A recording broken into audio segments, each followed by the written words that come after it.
The room smelled like bleach and iron. My blood soaked through the sheets as doctors shouted orders over the flat line of machines. And while I hovered on the edge of nothingness, my parents were clinking glasses at my sister's gala. They told the neighbors later that I was overdramatic, that the emergency call I'd placed before surgery was an exaggeration, that their presence was needed elsewhere, where cameras flashed and champagne overflowed.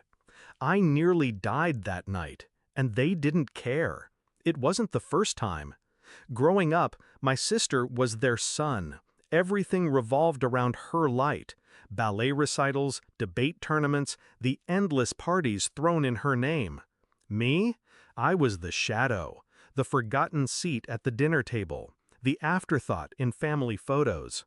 I used to forgive it. I told myself they just didn't know better, that one day they'd see me, that one day I'd matter. But lying there, blood draining from my body, I understood the truth. They had seen me all along. They just didn't care. When I survived, I didn't rage. I didn't scream. I simply went silent. Silence is sharper than anger. It cuts deeper because it leaves nothing to grab onto.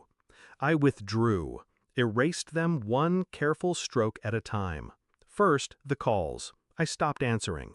Then the visits. I moved apartments, changed addresses, left no trail. Finally, the accounts. Every joint tie, insurance, medical consent, banking access, I severed with the precision of a surgeon. I disappeared from their world, and they barely noticed. Not at first. The irony is, they only began to notice when they needed something.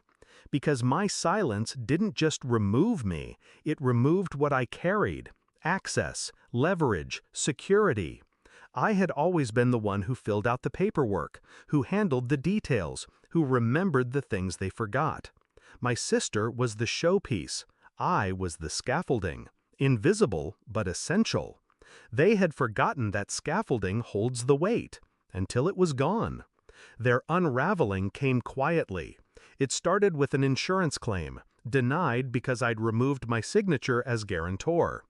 Then a medical bill, thousands left unpaid because the account froze when I severed access.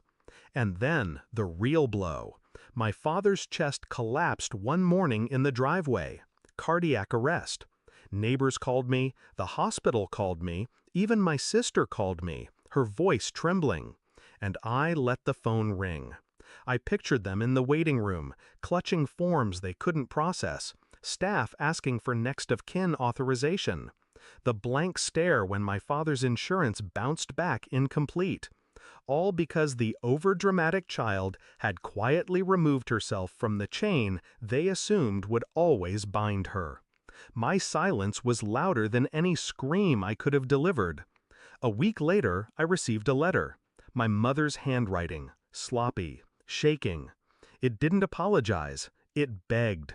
We didn't know it was this serious. We thought you were fine. We need you. Please, we can't do this without you.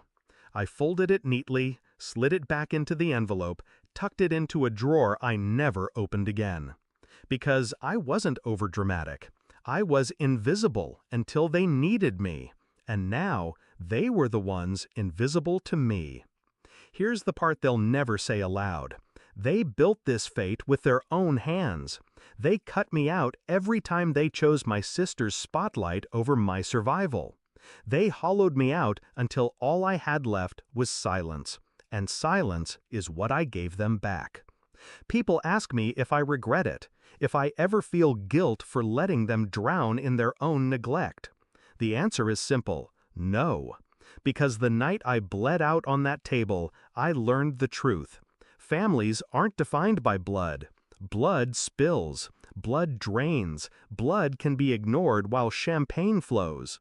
Families are defined by who shows up when you're dying. And they didn't. When their emergency came, I had a choice, to rush back into the role they'd carved for me, or to let them taste the emptiness they had left me in. I chose silence.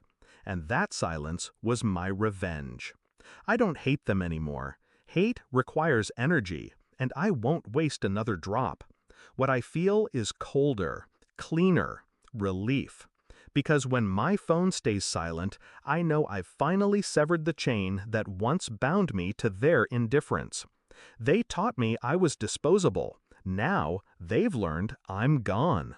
And that lesson, unlike me, will never leave them.